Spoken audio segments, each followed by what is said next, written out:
Live. Everywhere. On netrootsradio.com.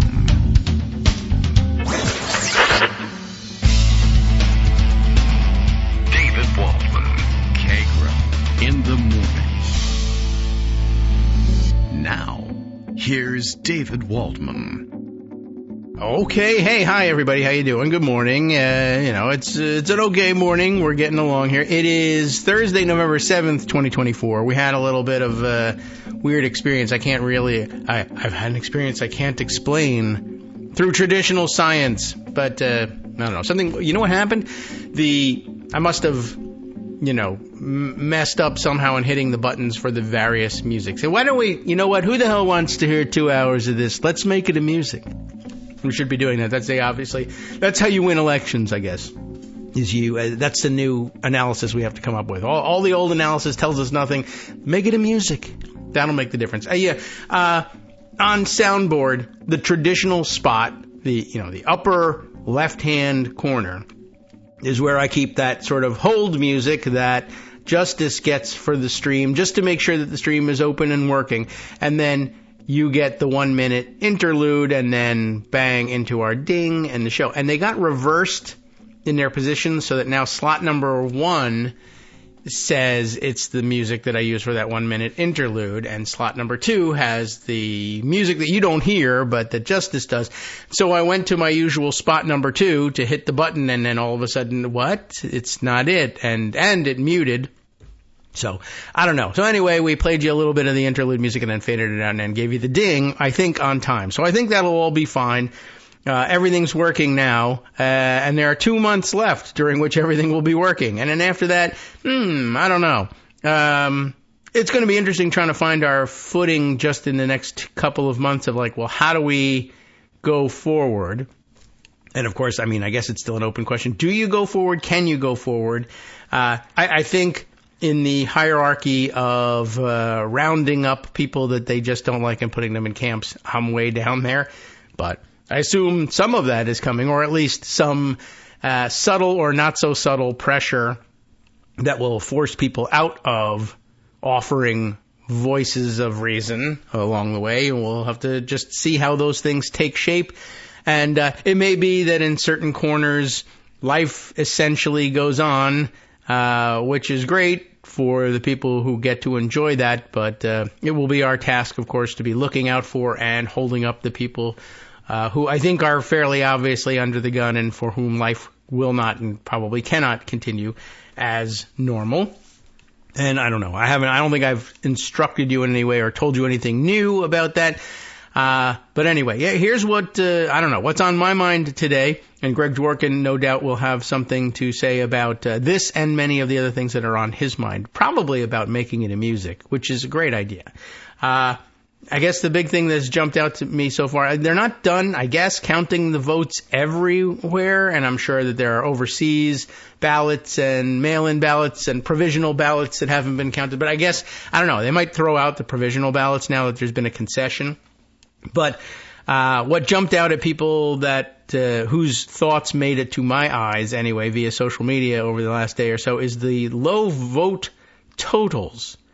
I guess just, you know how it is. In your neighborhood, you saw this, that, and the other thing, right? In my neighborhood, I didn't see a lot of Trump signs, but there were Trump signs, no doubt about it.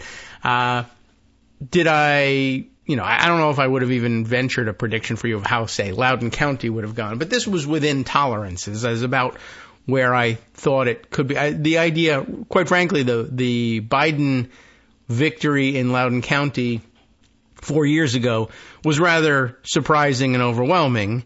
But, I guess it was explainable. And then, of course, given the fact that we have had the backlash against, I don't know what, the woke mind virus or whatever it is that Elon Musk would call it. There was a movement on that tagged Loudoun County, as some reactionary place, which I think we've proven it's not. But there very definitely was controversy here that was stoked by the forces of the right in an attempt to chip away at that margin. So, okay, fine. I understand that, and I expected as much. Then election day comes, and I'm seeing turnout numbers, pretty healthy turnout numbers, 70+%. in the area, and 70+% in a lot of places.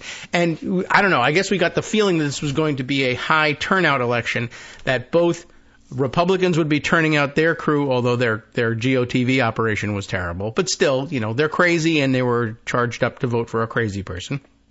And he gave them all the crazy, so they were excited. And Democrats, some of whom were very excited about Kamala Harris, others perhaps not, but they were very excited about the most important election in American history. Again, I know it feels like that's happening all the time. But a lot of things feel like they're happening all the time. Like, for instance, Republicans thinking, this time we're going to get a bigger chunk of the Jewish vote, and New Jersey is in play.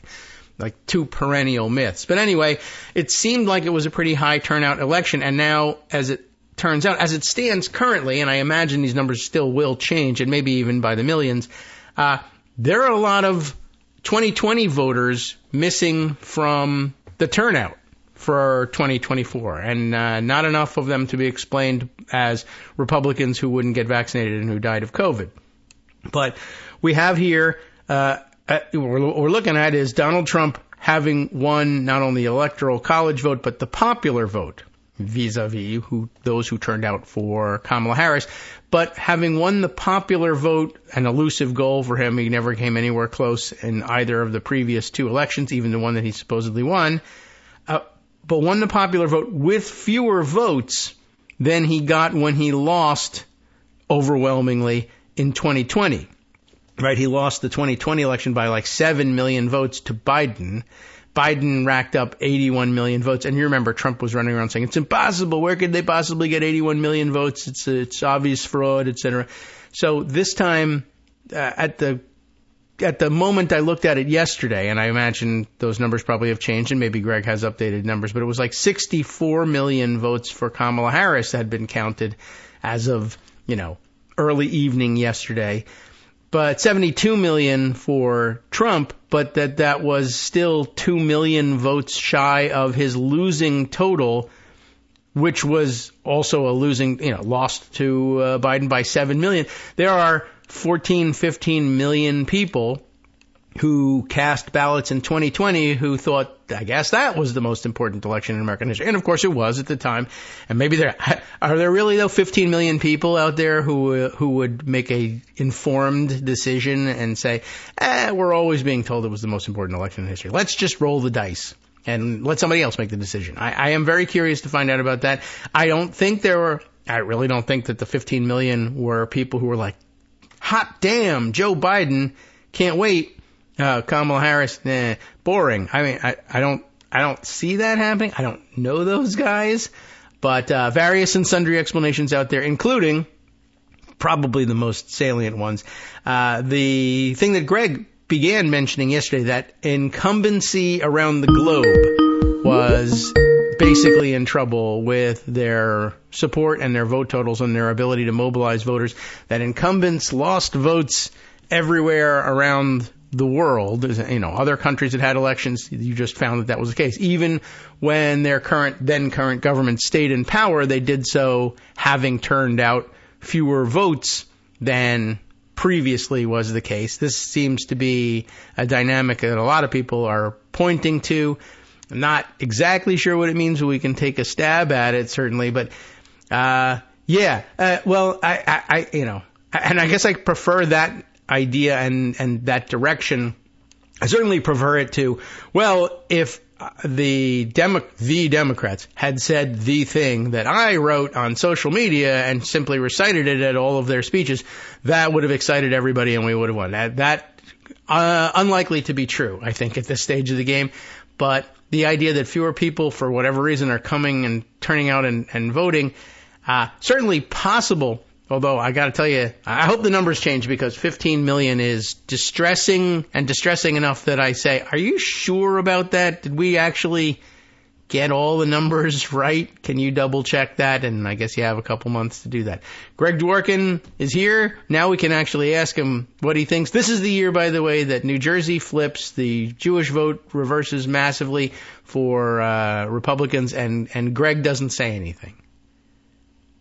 See? I told you. See? Right? I was right on the money. To prove you right. I like it. You know what? It makes me very nervous to be right, even for a second. Well, don't worry, you're not. All right, good.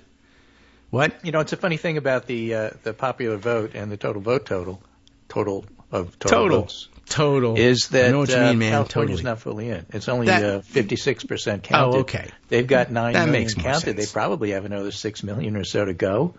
So that's half of your 15 million missing. All right, yeah, that I don't know makes about good the sense. other, mail-in states and how long they take. Washington State, only 71% of the vote is in. They're not huge. Oregon is only 74% of the vote in. That makes good sense. Colorado, only 82% of the vote in. So there's going to be a million here, a million there. It definitely so felt like about real votes. It's way early to talk about exactly how many votes were cast, but it was like, hey, wait a minute, where is everybody? But you're quite right about what's happening in the world. There's a really interesting piece in Financial Times that their data person, John Byrne Murdoch, put together. All right. A quant. What he says on Twitter when he sent the article, and I sent you the picture of his graph. These are the graphs. We're going to hear lots of stories Yeah. about which people, policies, and rhetoric are to blame for the Democratic Party's defeat. By the way, it was Frank did it. Some of those That stories guy. may even be true. Well, But an underrated Frank. factor is that 2024 was an absolutely horrendous year for incumbents around the world. yeah. That guy said it too. This is the first year that every single incumbent party lost vote share. Every single one. There was no exception. That's never happened before. Which is to say before 1950, because that's, they've been charting it since then. Voting became very popular, but only late in human history. Charts were, did you know I invented charts? Charts were invented in 1950. Some people say, yeah, all right. So if you look at the countries that are involved here, which countries lost the least vote share of incumbent parties in 2024? The United States is a very close second. Oh, congratulations to us. Which is first. Okay. I mean, Which they're is first? practically the same dot. Belgium, I think, Belgium. Okay. edges out the U.S. for the least amount of vote share lost. All right. So that compared to the rest of the world, the U.S. actually did quite well, which doesn't help. Like the economy. Vote Right. share. Yeah. I mean, we did very well. We did the best in the world in recovering from COVID, but, something, it's the stupid economy, stupid people. COVID and what COVID did to the supply chain and what the supply chain did to the economy. But John Byrne Murdoch also adds Harris lost votes, Rishi Sunak lost votes in England, Macron lost votes in France, Modi lost votes in India. I thought he controls everything. The Japanese, the Belgians, the Croatians, the Bulgarians, and the Lithuanians. Well, that would be my So any cross-section. explanation that fails Sure. to take into account this fact is incomplete. And so, he just decided that it was a good thing to do. And what he said, ultimately, voters do not distinguish between unpleasant things that their leaders and governments have direct control over and those that are international phenomena resulting from supply-side disruptions caused by a global pandemic or the warmongering of an aging autocrat halfway across the world. That would be Putin. I see. Voters don't like high prices, so they punish Democrats. They were in charge when inflation hit. The cost of living was also the top issue in Britain and has been front of mind in dozens of other countries for most of the last 2 years. So the Belgium. U.S. is no different in that regard. Right. No different from Could Belgium, we certainly. have spent more time explaining it? Yeah. But, the old adage, when you're explaining, you're losing. Yes. I don't know how. Yeah, right. I don't know if it's true, but people are reluctant to do that. It was. I don't know that it would have been like what a rallying point during. Do you know that in Croatia, Bulgaria, and Lithuania they are also upset with their incumbents? Well, Really? also before we completely get off track. Yeah, that's his off track. No, we're going not to completely. Continue the thought here, but you brought up the Let's make it popular a vote, music. and since we're talking about the election on Tuesday, it is worth mentioning a couple of interesting things that happened. And that is, would be for great. example, and make of it what you will, and I think that, it is worthy of discussion without being able to come to a resolution, that there was a incredible amount of ticket splitting going on here. And by that I mean, of the swing states, Georgia and North Carolina did not have Senate races. Okay. The other 5 did. All right. And 3 of them aren't yet called. The ones that have been called, Tammy Baldwin came back from behind and beat Eric Hovde. Good news. Yes, thankfully.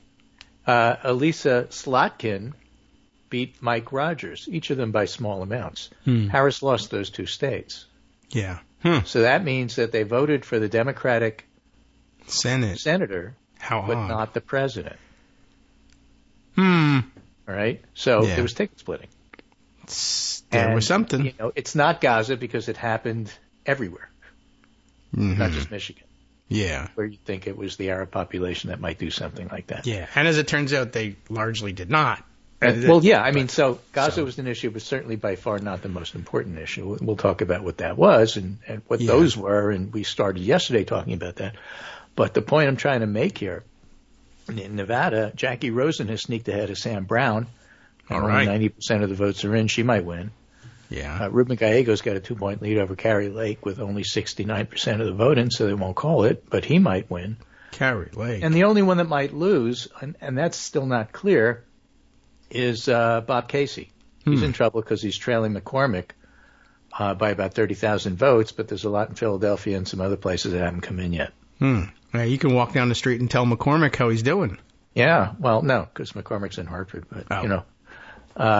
Anyway, 4 out of the 5 Democrats won, and so that's good. So right now it's 52-44, and it's possible that the Republicans will make it up to 53, but not going to get any higher than that. And they may not even make it to 53 if Casey comes behind like the others.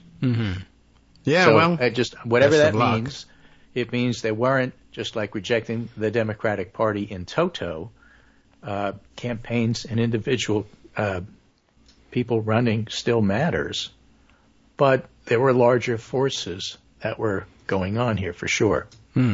Now, when NBC News looked at the election, basically today is the day that you try to turn the news out. I don't, because I wanted to prepare for the show, so I forced myself to read it. I'm sorry. But this is all the how Trump won stuff. More for at votes. least 24 hours. Yeah. Okay. And this is from NBC News.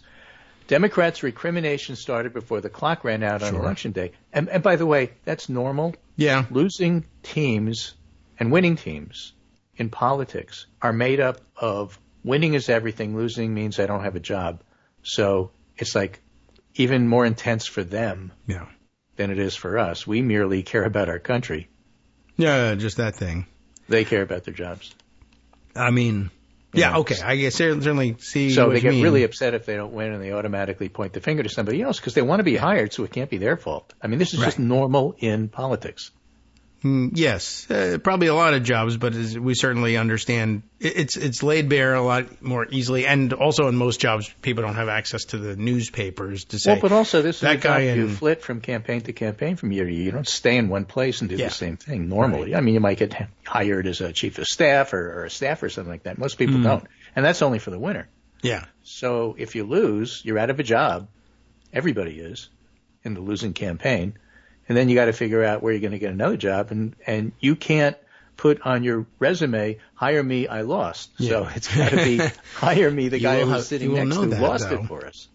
Yes. And it also happens to be the case that everybody has recriminations, even the winning side. They prepare those recriminations, and then when they see they won, they say, either they crumple them up and eat them, or they just have given them to the press, but they don't get printed. Both. Yeah. You write both, and then you use the one that's appropriate. Yep. So, all right. Anyway, Democrats' recrimination started before the clock ran out on Election Day. Harris was too cautious, many said. She should have broken cleanly from Biden. But Trump's victory was conclusive enough across the board that there may have been little she could do. Go back to the Johns, the Burns Murdoch stuff that I was talking about. The fact is that, there were bigger forces going on. I don't mean that in a conspiratorial way. But I do. The electorate has moved decisively to the right on a number of key issues, which happen to be the key issues that define the election, immigration, and inflation, said Evan Roth-Smith, the lead pollster for the Democratic group Blueprint. It was probably impossible for any Democrat to win, and probably any Republican could have won, because Harris made probably the best possible attempt, and Trump made the best possible attempt to lose. Yes, that is to say the worst possible attempt. Right. So given that that's the case and this was the outcome, it was almost foreordained. Yeah, I mean, I don't know how to. That's supposed to make you maybe feel better. Well, just, if you step back and look at it that way, like, okay, it's not your fault. I couldn't. It's not because you didn't do enough. Yeah. All right. I mean, I guess that helps. Now, to some it would have extent. been helpful if you understood that before the election, so you wouldn't feel so bad when it actually happened. But that's a different story. We were busy trying to. We're busy trying to win the election. Yeah. We didn't. But this is from the New York Times, and this will be evocative of something we talked about yesterday. Mr. Trump successfully harnessed the anger and frustration millions of Americans felt about some of the very institutions and systems he will soon control as the country's 47th president. Voters unhappy with the nation's direction turned him into a vessel for their rage. He became this. He told them the story. This is me, but he became Howard Beale in Network. Wow. He threw open the window and said, "I'm mad as hell. I'm not going to take it anymore." And a lot of people agreed with him, and they voted for him. Yeah. But that's because they weren't going to vote for the incumbent party. Mm-hmm. And that personally has little to do with Harris. I see. Not much you could do about it in 100 days anyway. The elites cannot come to grips with how alienated they are from the country, said Newt Gingrich. Unfortunately, in this case, he's probably right. The former House Speaker, an informal advisor to the former and now future president. But also, the campaign did some smart things, and they talk about that, not interested in that. Gambling on mobilizing men, though men vote less than women, it paid off. They cut into Democrats typically big margins among black and Latino voters, especially men. And so that was a big deal. Mm-hmm. And you see that everywhere. You see it in Massachusetts. You see it in traditionally blue pockets. And again, going back to institutions, I happen to be a native New Yorker, and I always pay a lot of attention to what's going on in New York. And you have to separate fact from opinion and opinion from, where I think this should mean, So I'm not saying this is a fact that you must accept. But to me, if you look at New York State and wonder how come it's not as blue as it used to be, take a look at New York City, where Trump did better in Manhattan than he normally does. Did all of a sudden everybody who knows he's a bottom feeder suddenly start voting for him? Why don't they like the Democratic Party? Eric Adams is the mayor. Yeah. He's a crook. Yes. Kathy Hochul is the governor. She's useless and part of the Cuomo administration. Yes. And so Democrats don't like their own party in their own state. And it's not that surprising. They would think if things aren't the way they want it to go, think about voting for the other side. I guess they may think that. I mean, we don't have an Anderson, Clayton, or a Ben Wickler in New York the way they do in North Carolina and Wisconsin. And even though Harris didn't win those states, she likely got as close as she possibly could given the circumstances, thanks to them. And I'm just saying they didn't fail. That's not what happened. Yeah, it's a very difficult thing, and New York is it's an island unto itself. Yeah, and it has been for a long time. And you'd think, oh well, it's such a strong Democratic state in terms of the turnout in the presidential elections. Statewide elections general. Right? This is true, and the issue is in a big state with a robust Democratic presence that really can't be dislodged.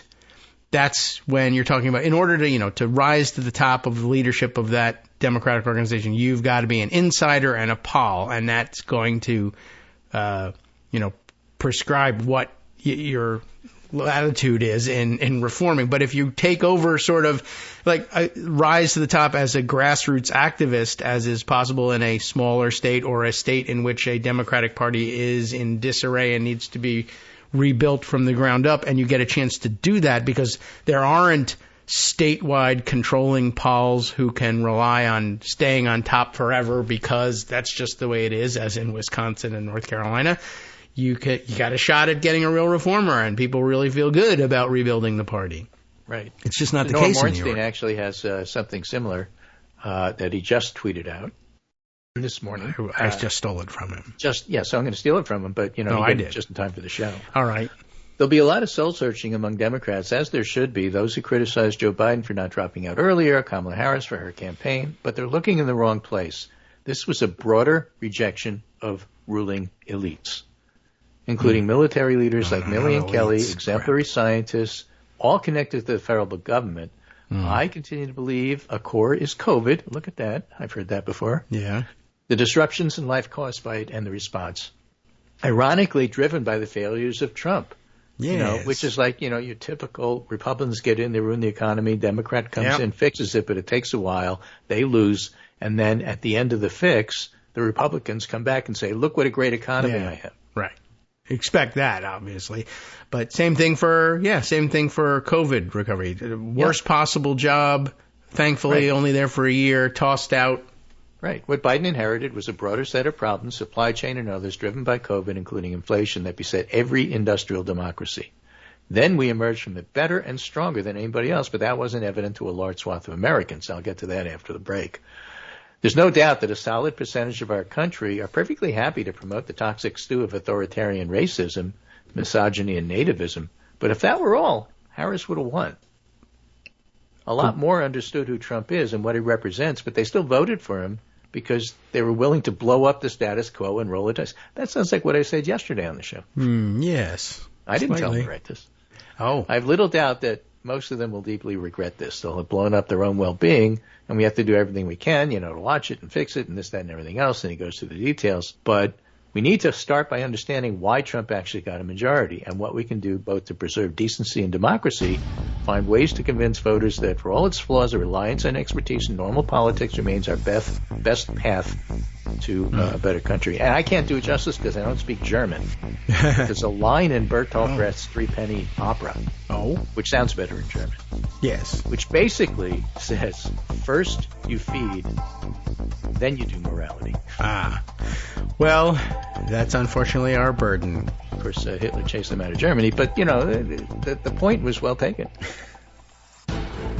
Hi, everybody. It's me, David Waldman. Yes, the same guy who interrupts you all the time. Interrupting you one more time just to tell you again, another reminder that your contributions are what keep this show on the air, and Patreon.com, Patreon.com, is still among the easiest ways to make the sustaining subscription donations that keep us afloat. Are you ready for the pep talk about how our Patreon campaign is still going strong and growing? Well, too bad.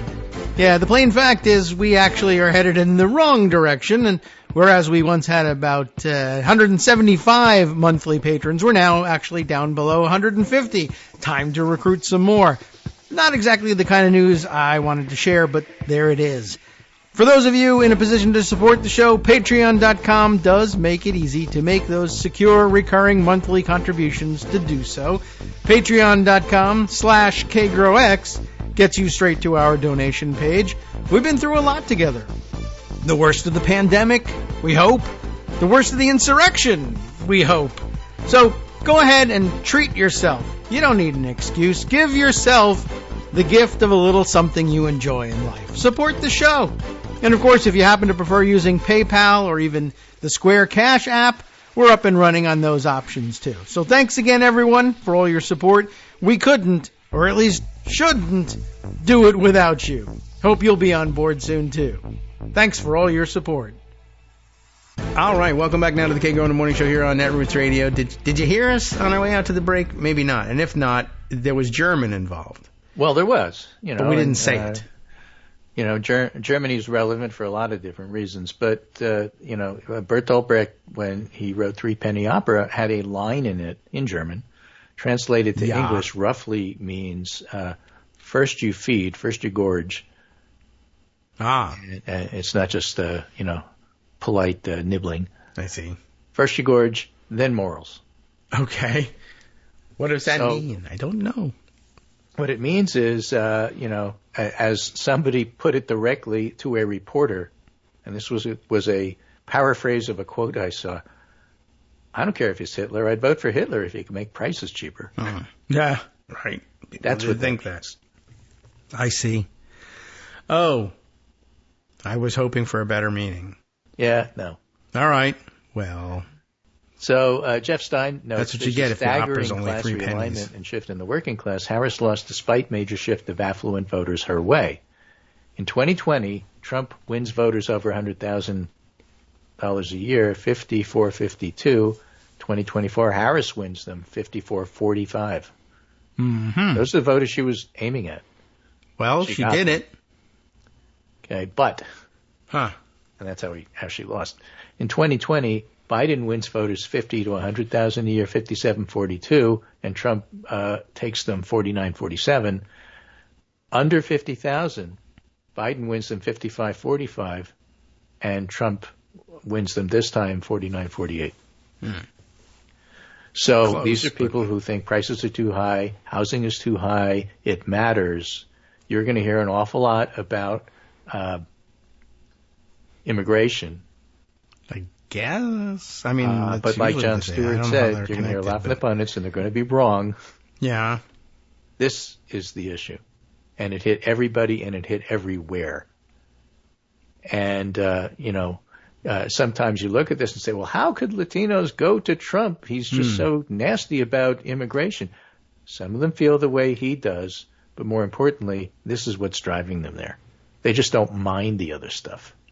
Maybe, yeah. There was that one question lingering for a lot of people, but Scott texted me a question that he, I guess, probably wanted to pose to you. Was this, this huge swing for Hispanic Gen X males, apparently, 31-point swing here, and I mean that's got all the hot spots. One, can't really. We explain mentioned it yesterday, yeah. Yeah. So, but was it like a target? I guess the question is, was there some sort of weird targeted niche appeal of some sort that we didn't Trans see? That they spent millions of dollars on? Could be. That could certainly be. That nobody else understood what the heck they were talking about, but maybe they knew what they were talking about? Maybe. Yeah, I'm not certain, but that's a Joe good Rogan? guess. Hispanic Gen X Joe Rogan. Maybe. I mean, that feels like a younger audience to me, but, maybe they're really hip. He doesn't look folks. like an 18-year-old to me. No, that's true. I don't know. I'm not certain what it is. I had been wondering about Hispanic voters in general and that shift. And first of all, mentioning, there's no particular, trans-Latin brotherhood or anything. No, but the Puerto Ricans don't I have to add, particularly it's a great care question. about I'm not the one Colombians. to answer it. Yeah. Somebody said on Twitter, You know what? All you people trying to explain Latino males, this is probably the first time you've ever mentioned Latino males. Maybe. Yeah. I don't have any particular insight so I'm not sure that there, I'm the one although Armando is a Gen X Latino male. Yeah, maybe we he should can call him up. I can't explain it. Yeah, and he'd probably. My guess is he would tell you, like Colombians, Venezuelans, Mexicans don't particularly care about Puerto Ricans and vice versa. I mean, they stick together in some sense because other things are driving it. But and of course, there's something there's else, which also was interesting in immigration. that regard. Yeah, a reporter was standing outside one of those facilities for migrant workers. Okay. Trying to interview people. Yeah. And the first one they interviewed was from Nicaragua and extremely worried. And she basically said, you know what, we're all screwed. Yeah, I can believe that you would think so. But then she went and interviewed a couple of males. This was a woman. Oh, the reporter, I see. The reporter interviewed a couple of males. And in effect, what they said was, we can't vote, we're not citizens.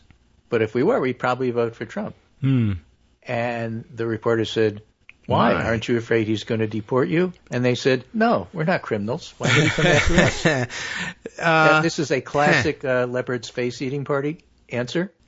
True. But it's there. Yeah. I mean, that's a bad answer. Did you cast that? I mean, they didn't cast any ballots, but if they had, did you cast the ballot? Yeah. It was a bad reason. Oh. Well, okay.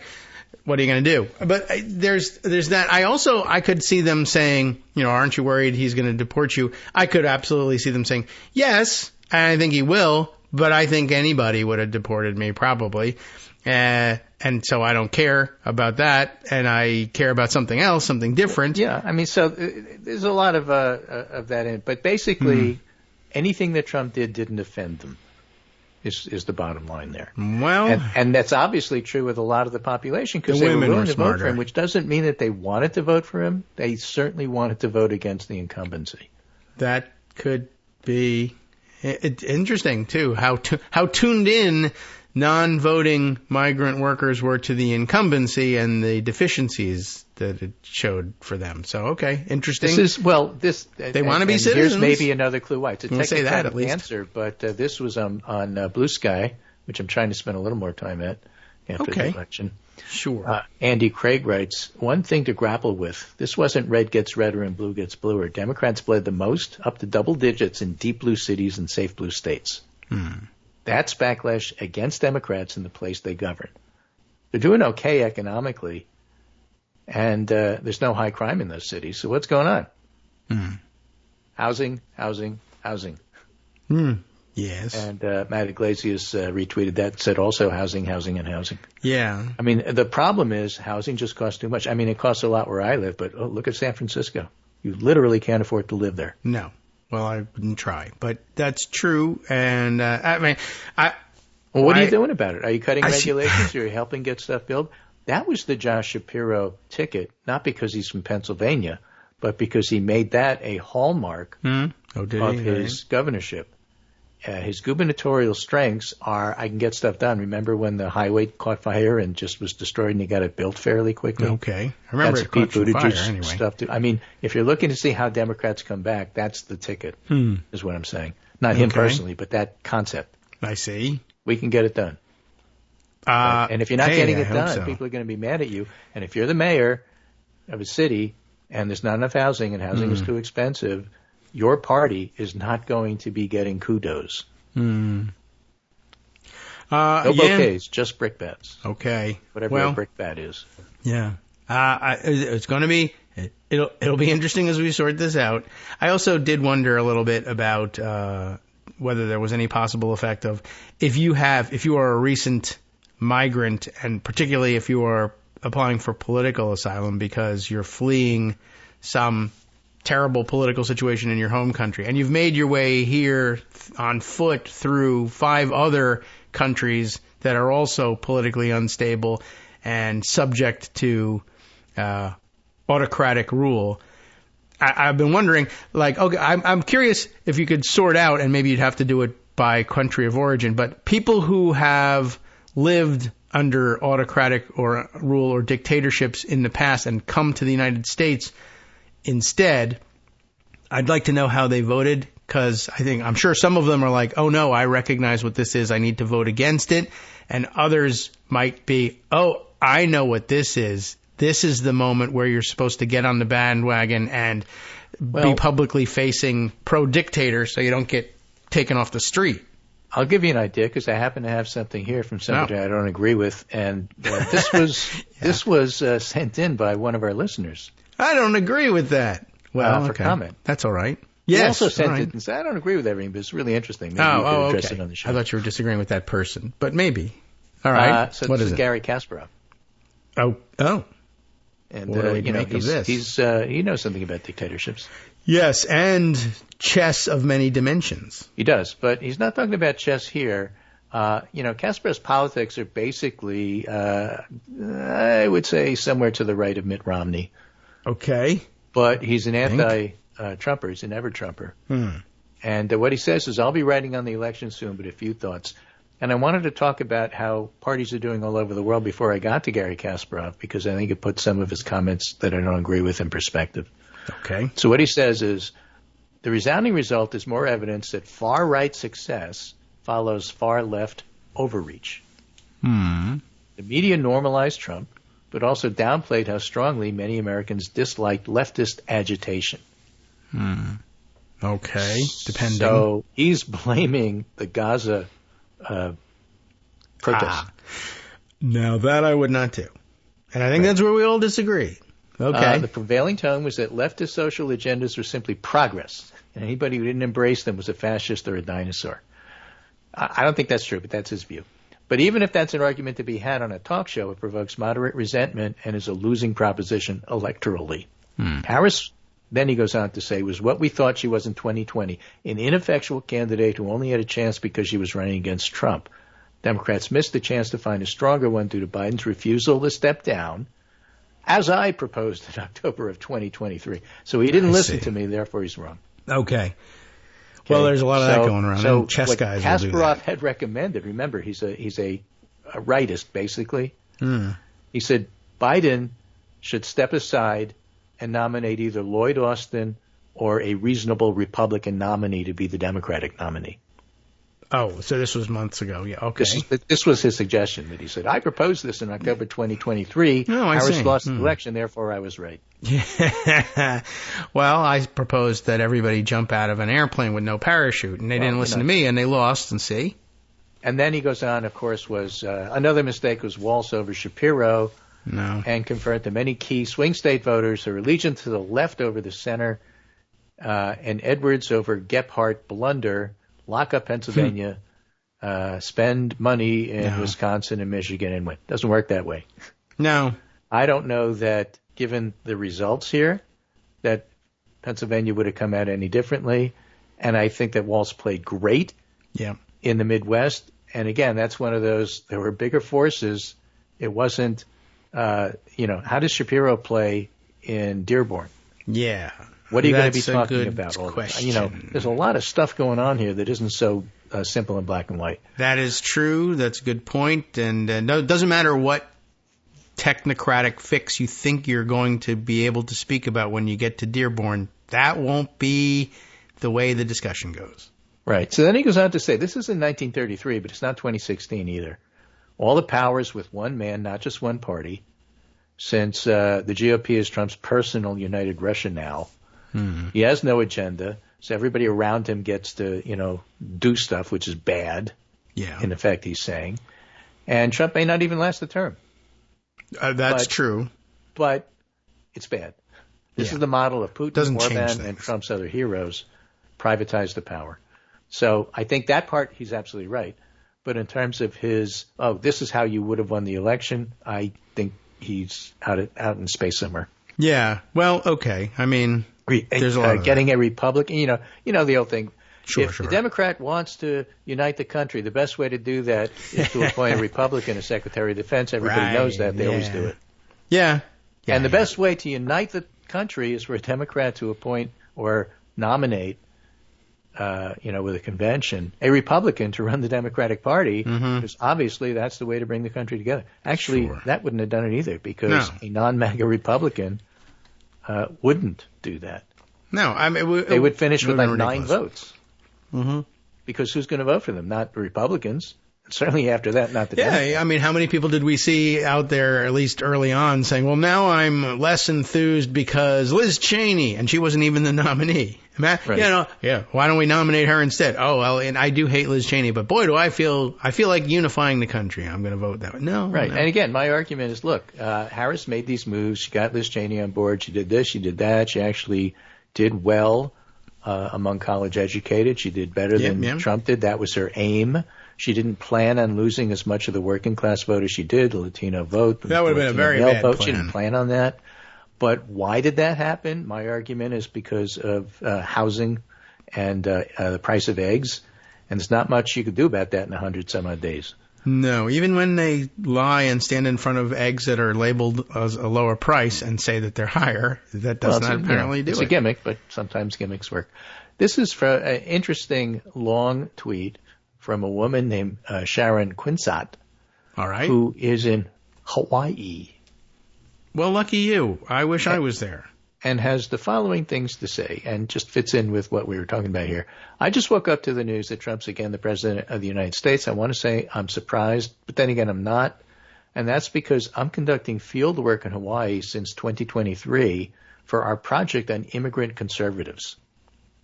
Okay. I spent one and a half months with Filipinos and many other immigrants and native Hawaiians who were Republicans in Hawaii just before the election. Most of them Trump supporters. I mean, there's a few never Trump Republicans, but most of them are Trump supporters. So many of them were former Democrats, and I don't have a hot take right now, and my observations are perhaps limited because Hawaii isn't like, the other 48. Yeah. It's nothing like Alaska. This is just meant to keep me from moving there, I think. Go on. And yes, Harris still won in Hawaii, but let me share what I found out in the field. And since I haven't processed it yet, I'm just going to give you a couple of points. Okay. Many people have real material grievances. Housing, high cost of living, that to them is not being addressed by the Democratic leadership here in Hawaii, and Hawaii has been dominated by Democrats for 70 years. Yeah, I mean, they've been extremely dissatisfied by the leadership that to them is not really interested in solving their economic problems.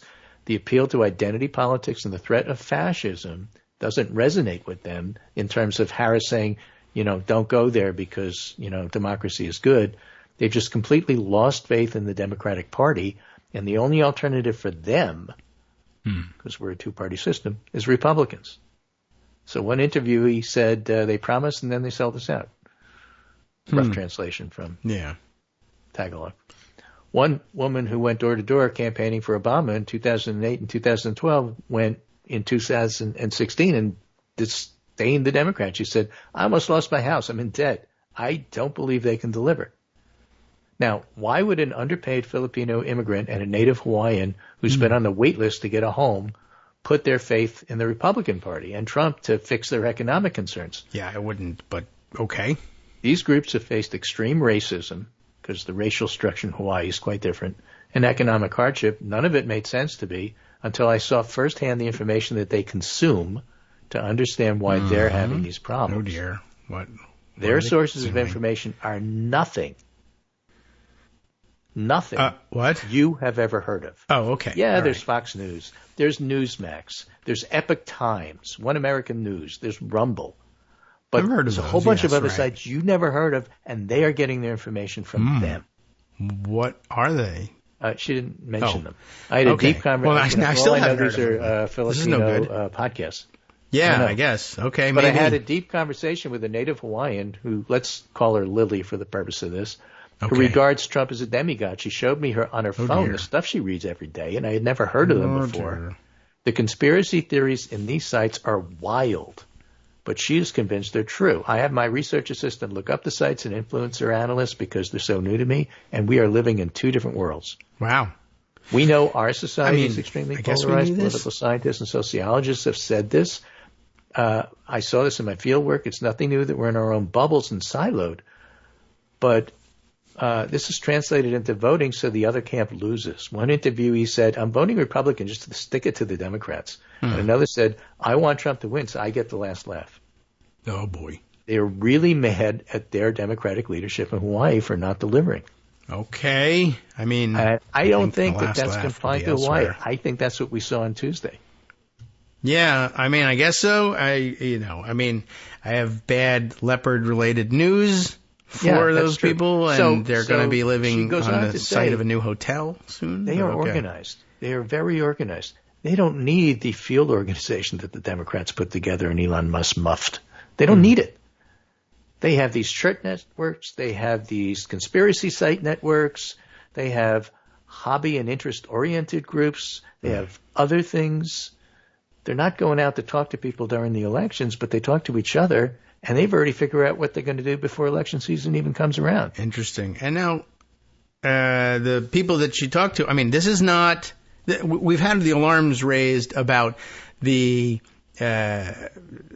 toxic disinformation diet related to male media consumption that circulates around that, how much right-wing crap there is to be had if in gaming, in online gambling, in fitness sites, what have you. But this is different, but the same function, but just carried by a totally different network. And how does Steve Bannon even find this network? I don't know.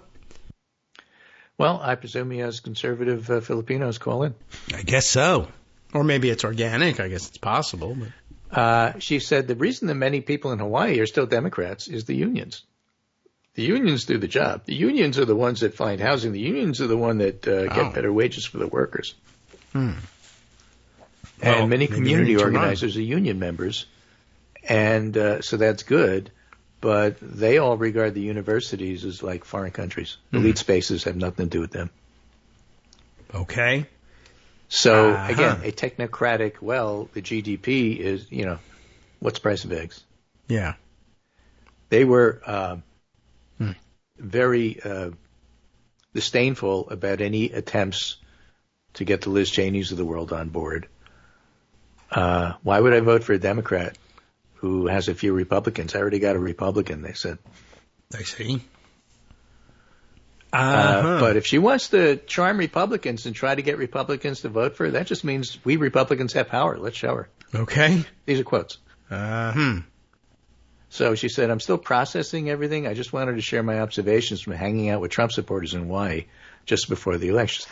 This is the Hawaiian diners. You know, I'm not saying that it's representative of everywhere, Yes. but it's fascinating. And, Yeah. you know, the whole idea that they have conspiracy websites that we don't even know about is scary. Yeah, I mean, we kind of barely. The mention of the Epoch Times is kind of an interesting hybrid that spans that space. We have heard of it, and but you know, there'll be non-English spaces that, you know, how would we hear? But I tried to penetrate a legitimate news site from Germany not long ago and couldn't understand what I was saying. But yeah, Filipino American podcast network. Conspiracy net. And no, I don't think I could. I don't think I'd be prepared to infiltrate that and turn that situation around. Even if I knew the language, I couldn't do it. Anyway, sharing some observations. The main reason I don't agree with Kasparov is because, you know, he's demeaning Harris for various and sundry reasons. I won't even get into whether she's a woman has anything to do with it. I don't know that. I don't know his heart, but I think he's missing the dynamics of the vote that happened, where any Democrat would have had incredible difficulty, and some of the solutions that he suggests for it and has suggested in the past for it are frankly preposterous. Okay.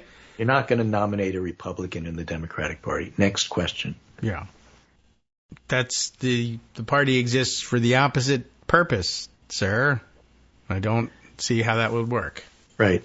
And the idea that the Democrats did better in the U.S. than just about anybody else in the world, and she had the issue she had taking over, you know, yeah, it would have been better if Biden hadn't run, but he did. But the idea that Harris was somehow weak because she couldn't win, I think is absurd. I think I'll have to agree with that. And, yeah, I mean, it's typical of most analysis. There are bits and pieces, and I guess you could criticize for cherry picking, but I mean, if there are cherries, well, it doesn't mean that the Harris campaign didn't make a mistake. No. But they lost because they didn't do what they needed to do to win. It's not the same thing as they were awful or they were weak. Right. And I mean, if your penetrating analysis is, well, they didn't do the things they needed to do to win. I know. I read the paper. They lost. Exactly. That's not helpful. What were those things? Oh, well, they were X, Y, and Z. See, now I think you are completely wrong. You're right. They didn't do what they needed to do to win. That's the end of the value of your argument. I mean, I guess you could call that cherry picking, but it's not because, oh, well, I took the best cherries. There's 1 cherry and 10 pounds of garbage. Yeah. I don't want any garbage. Sorry. Anyway, I'm looking forward to the California vote coming in and being counted. Yeah. You know, there's a lot of people in California that will have voted for Trump, so it's not like he's going to get all of that 6.5 or 7 million votes that are still out there. Right. So I'm not sure that Harris will overtake him, although it's possible. But I do suspect that whatever votes do come in, the gap between what Trump got and what Harris got is going to diminish. Yes, and that's good advice because now as you're saying it, I seem to recall that the last couple of elections, some midterm elections, last presidential election, etc., where we were saying, hey, in hindsight, like a couple days later, actually the picture looks different. Yep. And just a reminder. Yeah, and I did just see not that long ago David Dayen saying, you know, I mean, it's a long shot, but there is out there in the California results the possibility of Democratic House wins that change still in the picture. Table. Republicans are favored if you go by the who's winning at the moment. Yes. But vote comes in slow, and things can change, and that's what happened with those Senate races we were going over. Right. And what happened in midterm elections and this happens all the time. And the instinct to jump out and certainly to analyze before the results are in, probably not a great idea. It was weird to look at the vote totals and say, it doesn't really make much sense. But then if you say, well, it makes sense if you haven't counted the rest of the vote. Yes, right. Well, if you're going to make a conspiracy theory, wait until you have all of the facts and then F it up and make your conspiracy theory later. Or, be fact-based. But part of that is waiting for the facts. Okay, so you're not saying we have to wait and see, are you? Oh, I never said that. No. Right, clearly not. Okay, well, great. Okay, it is Thursday, and this means you'll have a couple of days to ponder things, wait for results to come in, see how things shake out. So before we cut off more the air, analysis. I just will tell you there's supposed to be a political crisis brewing in Germany. Oh. More than just beer. Okay. And the Scholz, the chancellor, fired his member of a different party, but in his traffic light coalition. I see. The red chancellor fired the yellow finance minister. The green party is still sticking with the coalition, but probably they're going to have early snap elections because of it. Okay. And it was sparked by the finance minister writing his own 18-page manifesto about everything government is doing wrong. Uh-huh. And Scholz said, well, we can't have that. Bye. And so that was deliberate on both of their parts, and we'll see what happens now. Yeah, all right. But given what's happening in Germany, given what's happening in the United States, pray for Ukraine. Yes, they are going to have it rough for some time. You know what I encountered also around here? A lot of Korean American voters, many of whom were in fact interested in giving Trump a try and went ahead and did it. But because Ukraine came up, now that we know that, I was talking with them about it. Have you heard that North Korea deploying troops to Ukraine? And many of them said, what? No. And do you remember that Donald Trump really, really likes Kim Jong-un? And they said, what? Kim Jong-un? Yeah, you guys should have read the newspaper. I'm surprised because I would have thought that they would have been, clued into that one, but maybe not everything, and maybe not all of them. And some of them probably knew and still said, what? Just to justify their vote. But okay. I don't know. Good luck to Ukraine and around the world. A lot of hot spots that I'm sure are mopping their brow along with us. Yeah, right. Putin, why you... All right, Greg, we'll check in with you after the weekend, and we've had time to digest. Thanks for coming by. See you then. Hey, welcome back now to the Kagro in the Morning Show here on Netroots Radio. All right, well, thanks to Greg for joining us to try and figure things out a little bit here. By the way, another note here from Scott. He's got some real questions, I guess, about the shift in particularly the Gen X, we'll call it, Latino male vote and what drove it. And, all of that. A very interesting story out of Hawaii. I guess that means I won't be moving there. Though the price of housing, if I thought I was going to beat, the price of housing here in Northern Virginia by moving to Hawaii, probably no. And they're probably 100% right there to worry about that and to make that a major issue for themselves because it's got to be outrageous. Island living is kind of very frequently outrageously priced wherever you go. But let's see. So Scott asked that question, what about this 31-point swing? What was driving it? Another comment on that subject. What about Spanish language TikTok? And can be an algorithm to each home country's appeal, add China to the conspiracy. I guess it's possible, although I don't know whether, I guess the Chinese ownership would be responsible for driving the algorithm. Although, I don't know. It certainly could be it's not an advertising medium, TikTok, I don't think. But in similar work going on, just as we learned in 2016, the micro-targeting, that sometimes it's very deliberate and done intentionally. I am going to show one group or one very specific group of people that I can target very in granular detail online with a message that I don't necessarily care for anyone else to see, and for various reasons.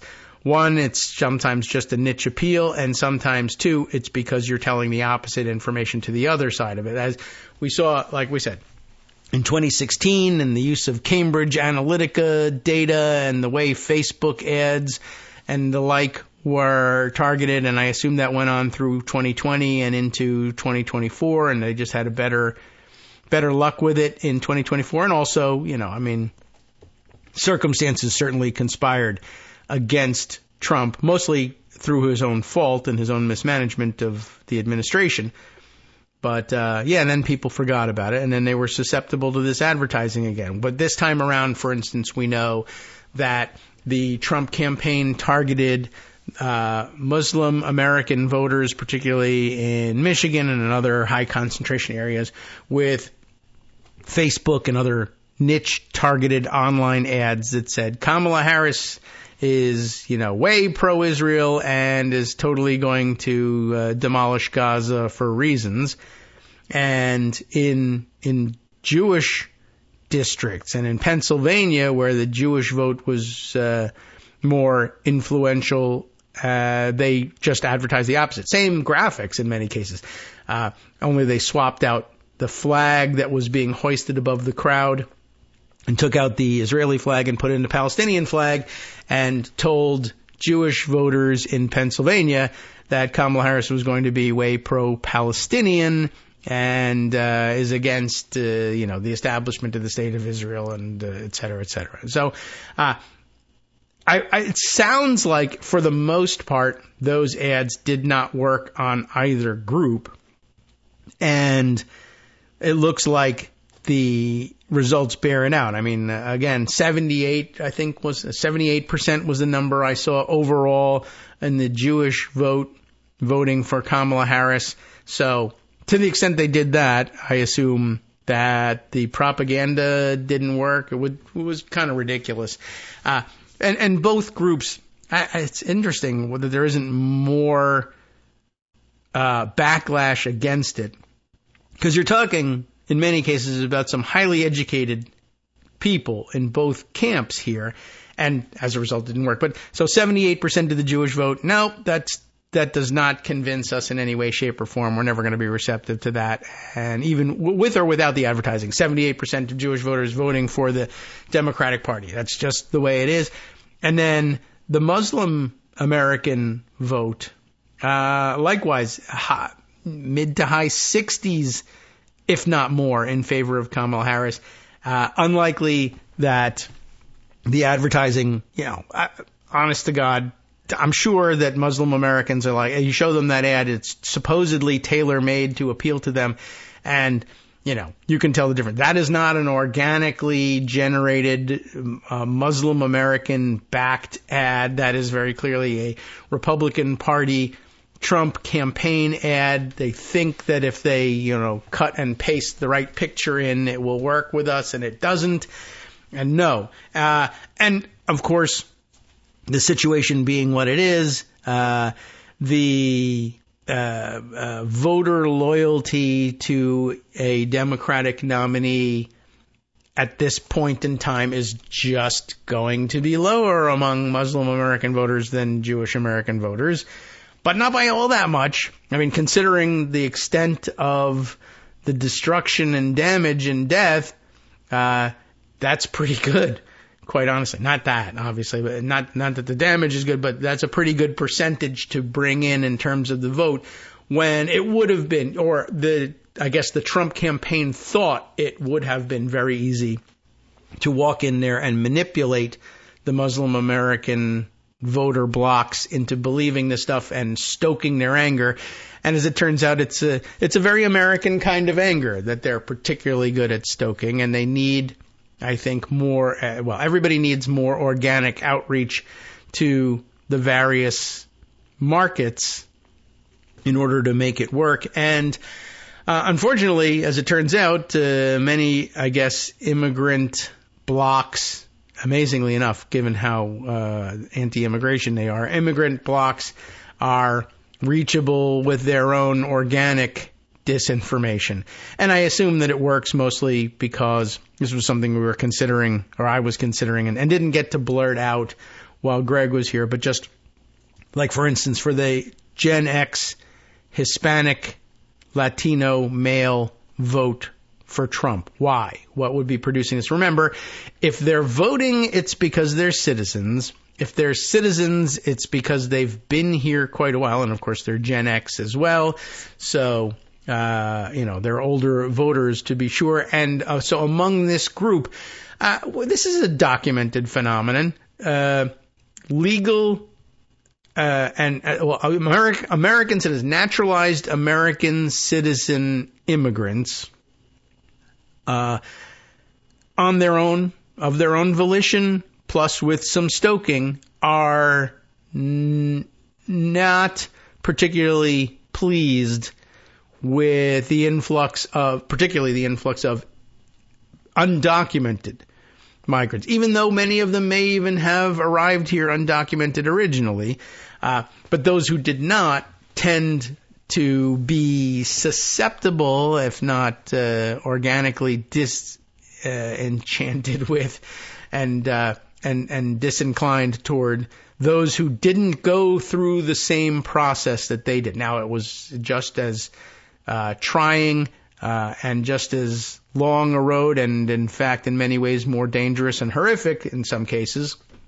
But certainly, there's the possibility, I think we can all entertain the possibility, that somebody who waited whatever amount of time they were supposed to wait in order to make the migration through the legal process fully documented. I'm sure they really spent a long time bashing their head against bureaucratic brick walls, made their way in, went through the naturalization process, citizenship, etc., have built a life for themselves in this country, and are susceptible certainly to being told, well, all of these other people with whom the Democrats, who don't understand anything, think you'll have an affinity just because you all speak Spanish, which is, that's a point there. Well, they didn't go through all the hard work and fighting the bureaucracy that you did. They just showed up and they claimed to have been facing political persecution in their countries. Now, that's probably something that the Gen X male Latino voters said they probably were. I think I can recognize that. That part is actually true. But, I went through this, that, and the other thing, and they didn't. But I think that they did go through a lot of these things. But so I guess I could see them fracturing this. And then, of course, the idea that there's some sort of transnational unity of all Latinos, wherever they may have come from and under whatever circumstances. That's probably not true, and to some extent probably will cause some resentment as well. And then, if they're talking among themselves, I don't know that it breaks down the same way among Latino populations, that they communicate with one another only among groups based on country of origin. I don't think that that's always the case, but that is partially because you can cross those barriers because there's a common language, whereas Filipino immigrants speaking to one another in Tagalog might not seep out. We might not get wind of that until it's too late. It's a very interesting phenomenon, and one of the dangers of the fractured communications landscape that we're going to have to be dealing with for a long time. And I don't know, there's also something that's like very appealing among the schemers of the right that we have this secret weapon and we're going to do this thing, and Democrats actually say we actually like it better when we're all speaking more or less the same, if not the same language, literally, not that, because that's actually the Republicans. They want everybody to be speaking English, and they don't. But they're going to advertise it to you to get you to put them in power in whatever language you're speaking. That they're willing to do. And it's not that Democrats won't reach out in other languages. They very frequently do, and they're much more open about it. But I think they think that there's something inherently wrong with And there is. I mean, being dishonest and telling different sides, different stories when it's all a lie, there is something wrong with that. And so they don't do that. Republicans love to pull tricks like that. You know what? What did I see that, somewhere in here. Now I can go to Pocket and we can go and find this story. Bolts magazine. You know those guys. They are on the ball with just about everything. And Daniel has a story that he's been following for a long time and that now he has election results to cap off here. Daniel, what's his last name? Nichanian? Is that how that's pronounced? Nichanian? Okay. Well, Daniel, you know him from social media. Ohioans. Anybody know any Ohioans? Ohioans reject redistricting reform. Protecting Gop gerrymanders. Really? I mean, they did. But the widespread common belief, I think, among voters of all stripes in Ohio is anti-gerrymandering. So how did this happen? And this is related to the dirty tricks schemes in this way. Democrats shy away from this stuff. Republicans not only will do it, they embrace it. They love it. The subheader gives us a little bit of a hint here. After legal battles over the wording of the ballot language, Issue 1 lost on Tuesday. It would have created an independent redistricting commission. So what happened? Let's read the article and branch out from there. Ohioans on Tuesday rejected Issue 1, a ballot measure that would have created a new independent redistricting commission and stripped elected politicians of their power to draw congressional and legislative districts. The result is a blow to the democracy organizations that have been combating gerrymandering in the state. They mobilized on behalf of Issue 1 after a lengthy legal standoff with the Ohio Republicans in 2022. Remember this? When the Gop, in a repeat of the prior decade, drew maps that locked in comfortable majorities for their candidates. It's also a repeat of two prior defeats for similar ballot measures that would have created independent commissions in both 2005 and 2012. And this also reminds us very often of the victories that have been had in statewide referenda, not just in Ohio but elsewhere, only to see the legislature say no, or somebody sue and undo it, or the legislature refuse to go along with it, or what have you.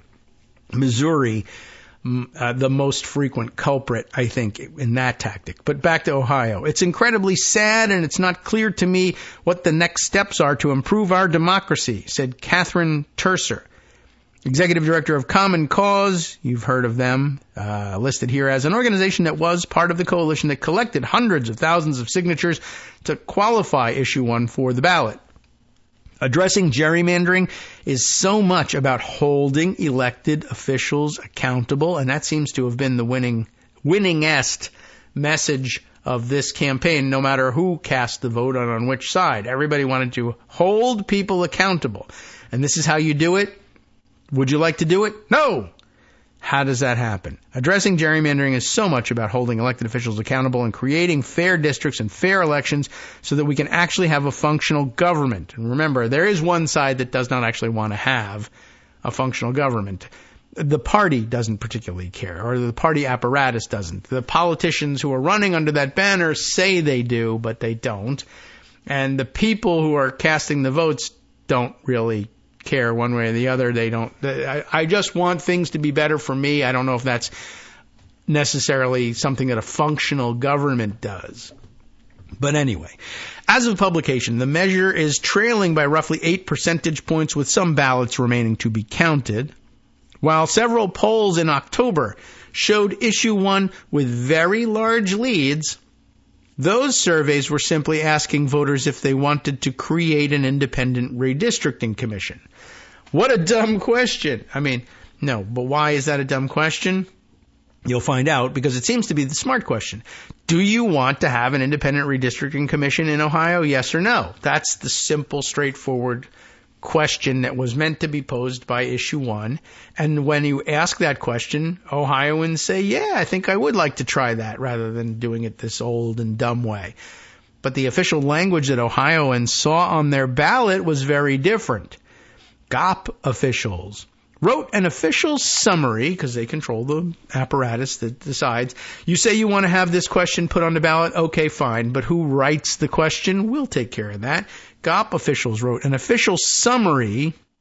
I guess as you're circulating the petition, you get to decide what language the petition is in favor of, but there's a supplemental piece of information on the ballot, a summary. Oh, if you don't understand the legalese, allow us to cut through this red tape and clarify for you in plain English what this really means. And that is the power to rewrite the question entirely. GOP officials wrote an official summary that characterized the measure as requiring gerrymandering rather than restricting it. Isn't that something? A rare poll that tested the official language found the race to be effectively tied. Ask people if they wanted an independent commission. Yes, absolutely. But what do you think now based on this different question? Do you want us to require gerrymandering? No, I told you I didn't want that. Voters came forward during the early voting period in October to warn that they felt tricked by the GOP-crafted summary. Songgu Kwon, I'm hoping I'm pronouncing this something like it's supposed to be, Songgu, double G. And surname here, I think, anyway, Kwon. It sounds like a radio station, but Songgu Kwon, a comic book writer. I wonder if this is one of these for given name, surname combinations in Asian culture that we anglicized and did backwards, and they just said, we'll roll with it. I'm not sure. Or maybe not. Songgu Kwon, a comic book writer living near Athens, told Bolts that he meant to support the Independent Redistricting Commission but mistakenly voted against Issue 1 after feeling confused in the voting booth. It's one guy, but obviously I think indicative of many more. I didn't think that they would go so far as to just straight up lie and use a word that means one thing to describe something else, he said. Yeah, well, they will. Other media outlets reported similar complaints from other voters who said they only realized after voting no that they had meant to vote yes. Tercer attributes Issue 1's failure to the, quote, incredibly deceptive ballot language, telling Bolts elected officials were willing to do anything to stop Issue 1. Now, a pause here. We'll read the rest of this. But I'm reminded years ago, many years ago, in another life, it was the same life, but when there was some possibility, the life I'm talking about is when there was still some possibility of me doing like professional campaign style work and actually maybe even consulting and getting paid for doing things. We here in Virginia, this was in the middle of the rash of statewide referenda and attempts to amend state constitutions in the backlash against same-sex marriage. So when are we even talking about? Between 2006 and 2012, perhaps, while we were still fighting this thing out. And I don't know. It seems like, that is all settled and in the past now. But, it isn't, for one thing. You should be watching out for that. But for another, there was this moment for all of you youngs when state by state people were pushing these things. And the Republicans, like the way some Democratic operatives say, you know what's great? We should put one of those marijuana legalization referenda on the ballot and it'll draw everybody out. And while they're there, they'll vote for Democrats. That's not necessarily working out the right way, but that's the thinking. So here it was, in some cases, and you couldn't tell really, at different points in time throughout this whole process, there were Republicans who said, no, we'll put an anti-same-sex marriage question on the ballot and it will bring all of our Republican activists and evangelicals out. And others in different states where the dynamics were slightly different, Democratic operatives said, we'll guarantee these rights and that will bring out all our liberal and progressive activists. It depends. Now, in Virginia at the time, I think the belief was that they were going to motivate Republican reactionary voters to come out and defend marriage, as they said, right? Defense of Marriage Act, right? And this was the Republican manifestation of that back before there had been, the several blue outcomes in a row in statewide elections in Virginia. Minus, of course, Glenn Youngkin and his wackadoodles. But anyway, that hadn't happened yet. So, at any rate, the Republicans had put together an approach to this, I think.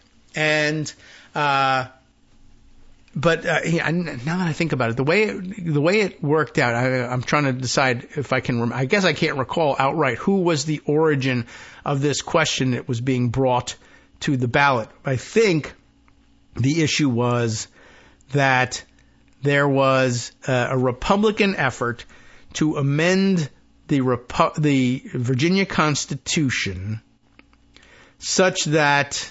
Let's see. There would be language like mirroring the Defense of Marriage Act to prohibit same-sex marriages in Virginia. And that was the language that they succeeded in getting on the ballot. And Democratic and progressive activists were working. How can we work on this?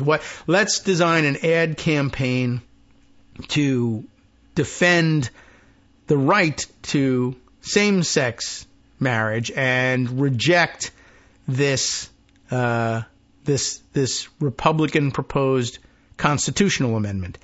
And I said, I know you're not going to like this, but you really ought to consider. I mean, there was some really serious danger of this thing actually passing, and it didn't. And as I recall, and thank God that people just figured out how. There was the blue trending Virginia as it is. They said, forget about it. We don't want this as part of our legacy. No. But I said, you ought to consider, while we still think that there's some chance that Republicans would be able to carry this through in Virginia, you ought to consider a advertising campaign that looks like it's coming from the other side, essentially. Not that you fake, the paid for by thing. You can't do that. Can't do that. But rather, go ahead, do the disclosure. But what if you ran a campaign that said, vote no on gay marriage, right? That would be the sort of thing that would ordinarily penetrate the Republican mind. And yeah, I do want to vote no on gay marriage. Vote no on gay marriage. Vote no on question 1. I don't remember what question it was. And people would see that very simple yard sign or whatever, a roadside sign, and they would go in and they would do that, and it would have the practical effect of having people come in and vote no on the Republican proposed language that would have banned same-sex marriage, and they would have said, oops, oh no, but it would have been, yay, we win.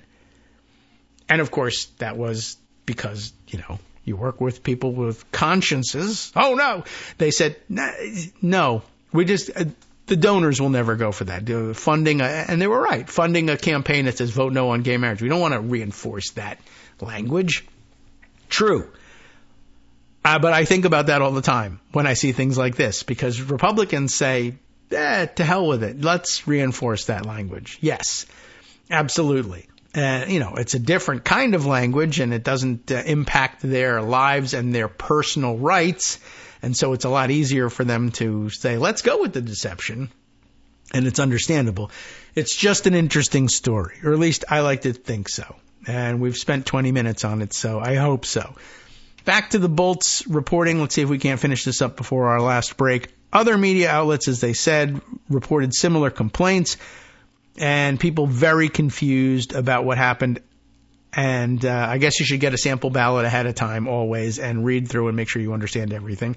And talk to the campaigns about it. Opponents of Issue 1 defended the ballot language.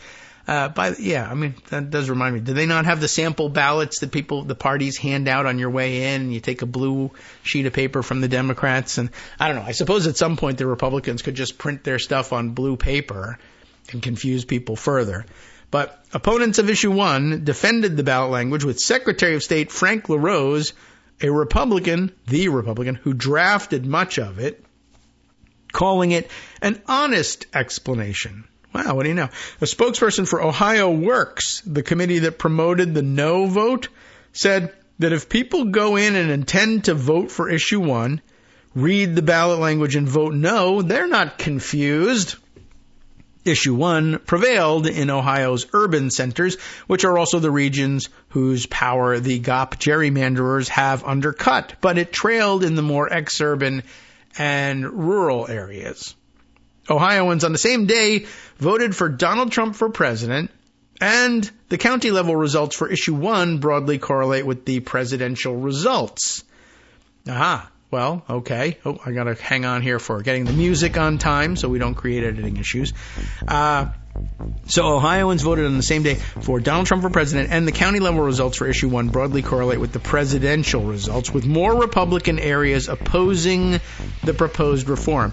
Aware that they had to persuade Ohioans who vote Republican in this red-leaning state, the Yes campaign made the case that stopping gerrymandering should not be a partisan issue. But I guess they loved winning, so they voted no. Hi, everybody. It's me, David. Let's change things up from the old fundraising pitch for just a minute and talk instead about how you can be a part of our show. If you've got a smartphone or any other electronic recording device, why not sit down and record a segment for us? Read us an important article and give us your take. Or read one of your own original essays, or even just give us your commentary on something you'd like to share that's important to you. Then send the file to me at kagrox@gmail.com, and I'll try and work it into the show.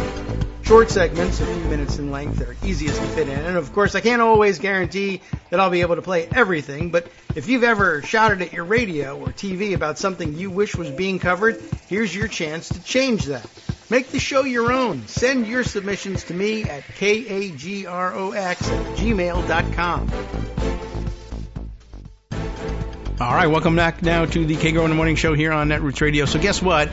I was a little bit, as I went into the break, I realized, you know what?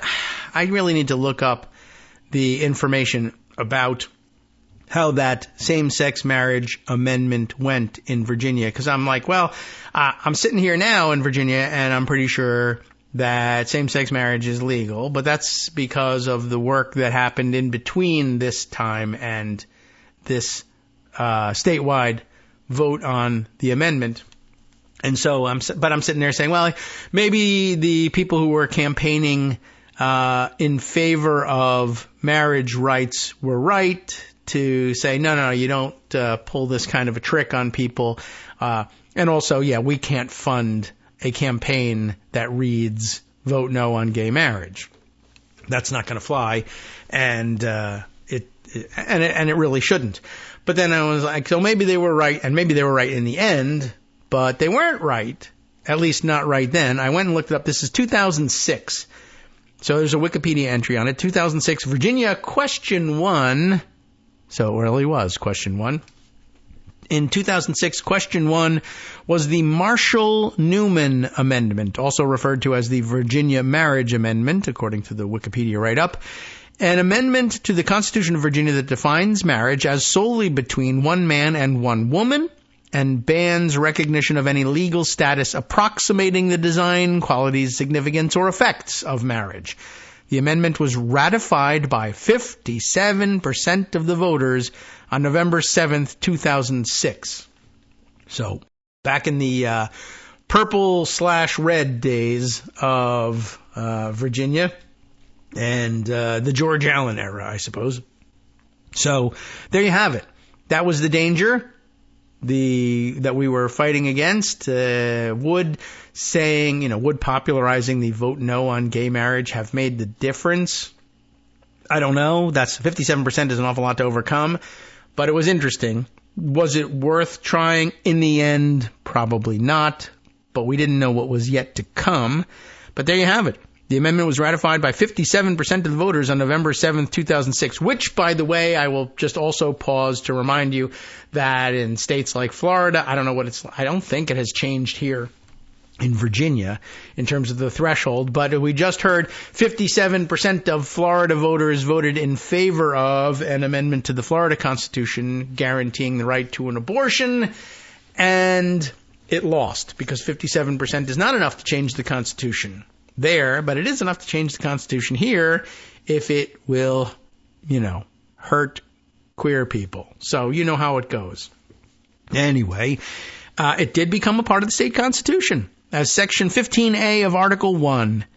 Now, the good news is that in 2014, the amendment was ruled unconstitutional in Bostick v. Schaefer. Schaefer. I wish I was more familiar with the pronunciation there, but the good news is 2014 ruled unconstitutional. So what was the text of the amendment?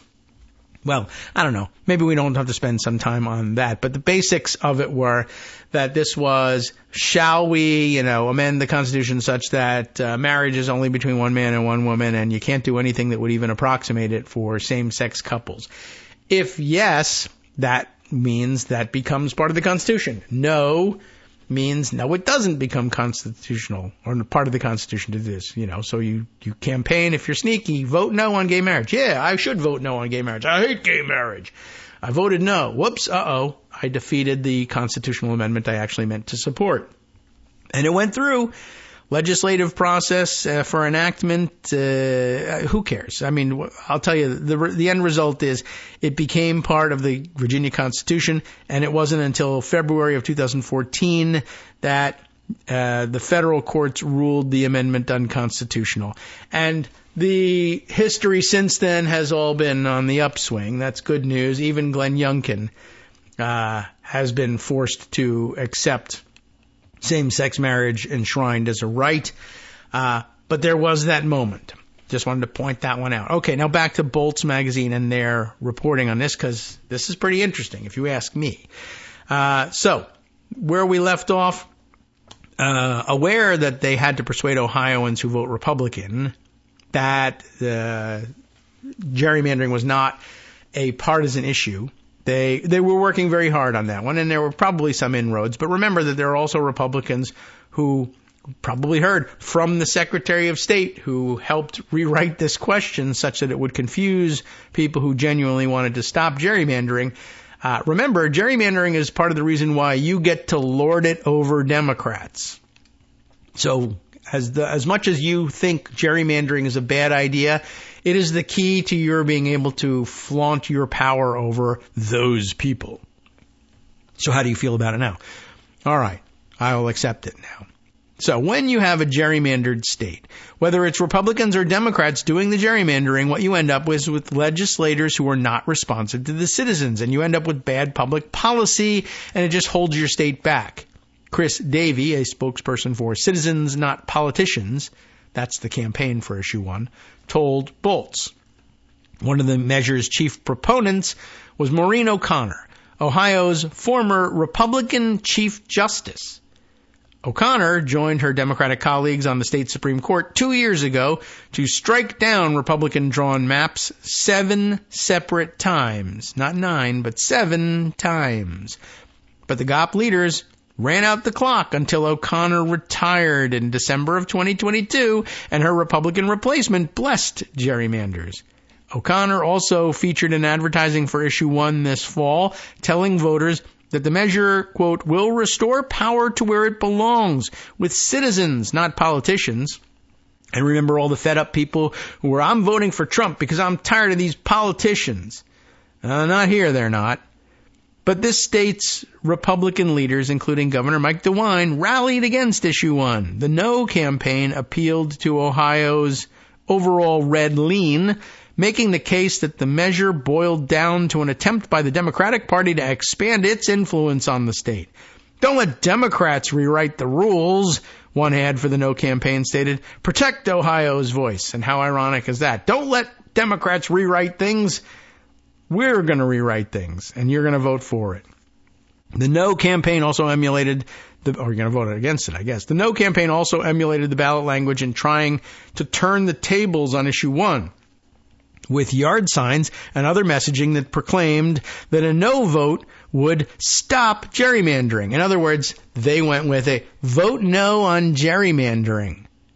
Wow. Oh well.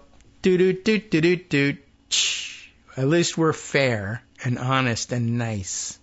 We lose a lot, but we feel good about it somehow. I don't know. So there you go. The No campaign emulated the ballot language with signs that proclaimed A no vote would stop gerrymandering. Opponents of Issue 1 made the case that it would erase constitutional protections against unfair maps that Ohioans approved in a 2015 referendum. Not the unfair maps, but getting rid of them. But reform advocates complained that the Republican map makers basically ignored those criteria when they last redrew districts in 2022.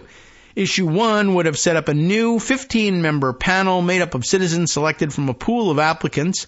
The body, tasked with redrawing the state's maps, would have included 5 registered Republicans, 5 registered Democrats, and 5 people who are neither.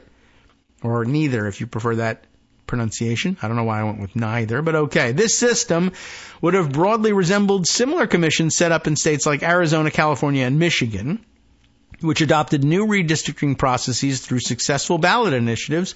Most recently, in 2018, Michigan voters approved a constitutional amendment that set up an independent redistricting commission by an overwhelming majority with 61% of the vote. And I guess it's probably worth reminding everybody that Michigan then all of a sudden found themselves with a Democratic trifecta and did a wonderful job in passing in short order an aggressive, progressive Democratic agenda. But hey, who cares, right? Instead, the failure of Ohio's measure protects the status quo, which grants the authority to draw districts to a panel of elected officials, including the governor and secretary of state, plus appointees of legislative leaders. Going into Tuesday, Ohio's congressional delegation has 10 Republicans and 5 Democrats. The state House is made up of 67 Republicans and 32 Democrats, and the state Senate is made up of 26 Republicans and 7 Democrats. These splits mask a deeper asymmetry in the current congressional map. All 10 of the GOP-held congressional districts are considered to be safely Republican, meaning that they pack so many voters who reliably vote for the GOP that Democrats are not expected to be able to compete there. By contrast, 3 of the 5 Democratic-held districts are competitive and winnable by the GOP. In fact, Democrats may lose one of those seats that they hold on Tuesday, as the 9th district remains too close to call as of publication. Issue 1 included a requirement that the state's congressional and legislative maps closely mirror Ohio's statewide partisan split. It likely would have resulted in maps that included at least 1 additional Democratic-leaning congressional seat and at least a dozen additional Democratic-leaning legislative seats. This would not have guaranteed how each district votes on any election day, but it would have likely changed the composition of the legislature and House delegation. Terser, of Common Cause, said she is not sure yet what comes next for her and other anti-gerrymandering advocates. I mean, they keep passing these things over and over again and keep seeing them erased. What is next? We need to regroup and figure out how we're going to actually get the job done, she said. What I do know is that it is going to take time and effort, and we're going to have to be really thoughtful and strategic, and it means it'll take time to figure out what our next steps are. And it means you have to wait at least until the next election to do anything, right? But she also stressed she is determined to find a way to constrain gerrymandering to ensure the voters' partisan preferences are better reflected in Congress and the legislature. Their goal is to maximize their power, not to actually create fair elections, she said of states' elected officials. She added, "We all want to participate in meaningful elections. We don't want to participate in theater." So, will it work? Can it happen? I don't know. But when it does, as in Michigan, you can see pretty clear results. It really ought to be a higher priority for Democratic organizers. I mean, it's at the top of the list. We shouldn't fool ourselves. Nobody is pro-gerrymandering among Democrats in Ohio, certainly. Whereas, on the other hand, where there are states that are very solid in their Democratic control, they very frequently either hand things over to an independent commission anyway and say, let's unilaterally disarm, or they say, no, we'll retain our right to do partisan gerrymandering, but then they do it in funky and weird ways, among the worst offenders being, of course, the aforementioned New York State Democratic Party. All right. Let's see. Another good observation, in the roundup of observations and digestions of what happened on Election Day is this piece on the Medium platform from Cooper Lund, who writes, and I think this came to me via the recommendation on, the posting on social media from Marcy Wheeler. She said she enjoyed this one. The low trust election. This is probably something worth baking into your consideration of how the day went. He writes, I don't think there was anything that the Harris campaign could have done that would have changed the outcome of this election. I really don't. Policy, GOTV, fundraising, none of it actually moved the needle given what we know now about the outcome. Instead, I think the major dynamic of 2024 was an issue of trust. Trust in institutions, trust in information, trust in others. We've just lived through the low trust election, and the change in dynamics it represents is going to make our heads spin for decades. Remember when Donald Trump used to love that phrase, make your head spin. He hasn't used that one in a while. Also doesn't say huge a lot anymore. He used to say that all the time in private life, and I wonder whether his media handlers somehow convinced her. People think that's weird. That's a weird pronunciation. Makes you sound weird. I hope they never run against you as weird. Huge. No, it's huge. American English speakers say huge. Huge. I'm not certain where that came from. They worked that out of his vocabulary. And also the head spin thing didn't come back. I wonder if he'll ever remember that one. But he famously said, I was thinking about it just yesterday, again, because I told you I had the conversation with Korean American voters who, were astonished to find out that, oh my God, Korean Americans, pretty exclusively South Korean Americans, and no great trust or love for North Korean weirdos in their view sometimes. But they certainly have very strong feelings about the Kim regimes, and look very unfavorably on people who would say they were in love with Kim Jong-un, for instance. But I was thinking about him again as the picture of him saluting the North Korean generals and then remembering him saying, I'll be so good at the military. Remember, this was from 2016 campaign. I'll be so good at the military. We'll make it into a music. So good at the military, your head'll spin. How good was he at the military? Saluting the wrong country's generals, and not just the wrong country. I mean, wow, the wrong country. Anyway, where were we? Right. Oh, I think a major dynamic, he says, of 2024, trust in institutions, etc., that we've just lived through a low trust election, and there will be a change in dynamics that will make your head spin for decades. He's talking about a kind of realignment here. We'll see whether we agree. The day-to-day experience of living in America is no longer just one of being bombarded with advertising. It's morphed into wall-to-wall scams. The mobile ads claiming that you can win cash playing solitaire, I do see those a lot. And I'm always like, how could you possibly be getting paid to do that? I think this must, thankfully, people are smart enough generally to say, well, if you want to win cash, you got to ante up. So buy chips from our online casino. And some of those things are just like, thanks for your money, bye, there's no casino. But okay. Wall-to-wall mobile ads claiming you can win cash playing solitaire. The sports ad filled with gambling to try to get you addicted. That is a huge problem, too. Definitely want to focus on that in the future. The health ads, filled with supplements that don't do anything, but that RFK Jr. says do things, and you should actually be eating these poisons and stop taking scientifically designed medicines. We all know they're scams, but they're so omnipresent that it's easy to make yourself wonder if they aren't. That, I think, is a good point. I do wonder, you see all those ads. I know this can't be right, but I thought that in this country you couldn't just go and do that stuff. What happened to being arrested for this crap? I don't know, but yeah, they're so omnipresent it's easy to make yourself wonder if they're not scams at bottom. Well, they are. The media monoculture is dead, and it's been replaced by a million talking heads that appear on your phone and tell you not to trust things. Not to trust your doctors, not to trust your teachers, not to trust the government. Everything is one weird trick, I would add, right? What was that list? Doctors, teachers, government hate this one weird trick. I hate when you try this. They hate it because they're all in on it.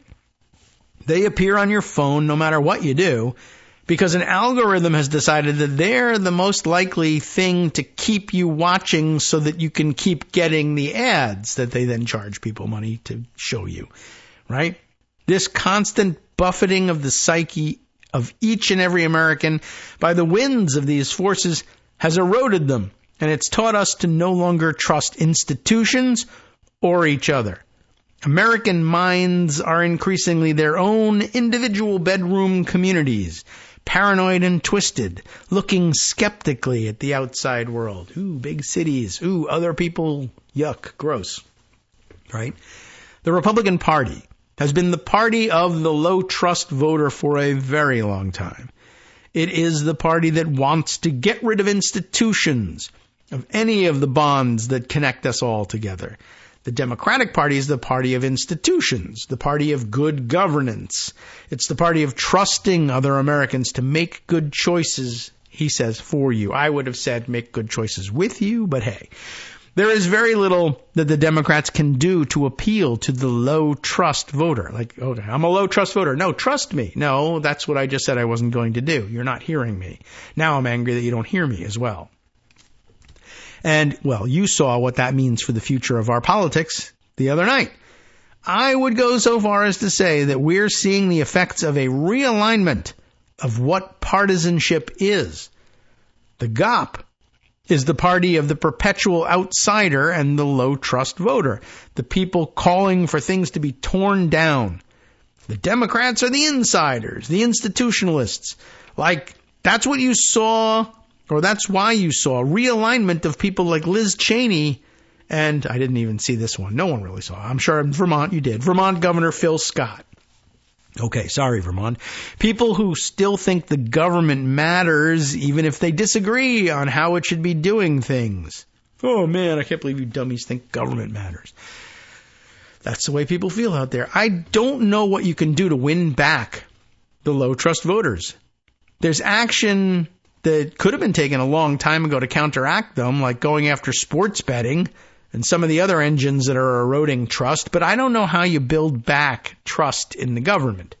Things like FEMA and disasters are supposed to be able to do that, but the post-hurricane situations in North Carolina, where outside agitators went in to try to destroy that trust, and people on the internet went out of their way to spread lies about how the federal government had abandoned Asheville, which they didn't, right, are just examples of how everything can be used to pop out more low-trust voters. One of my structural worries, he continues, and I have very personal worries as well, but my structural worry is that we just saw the death of the idea of good governance in America. There's no longer any kind of electoral incentive to try to be the party that tries to make the government work.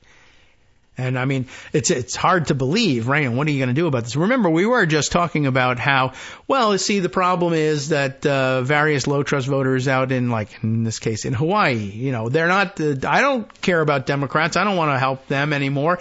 They don't deliver for me. So some people say, well, what if we made sure that they did deliver for you? I don't know. Because they delivered for Asheville, but there was, the prevalent sense was, it feels cooler to run around saying they're not delivering for me.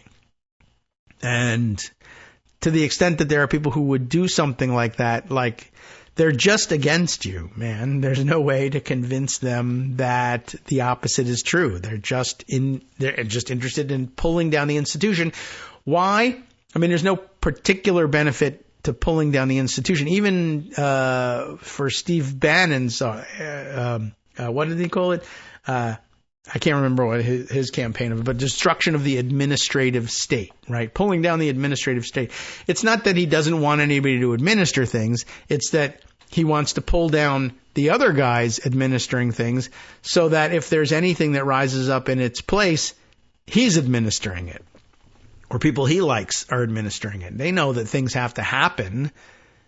But if you can't successfully stand up a substitute administrative state, you can still keep running on, hey, everybody sucks but me, because it's going to look an awful lot like everybody sucks because everything's going to be terrible. So it works for a while. So where were we here? One of my structural worries is that we saw the death of good governance in America.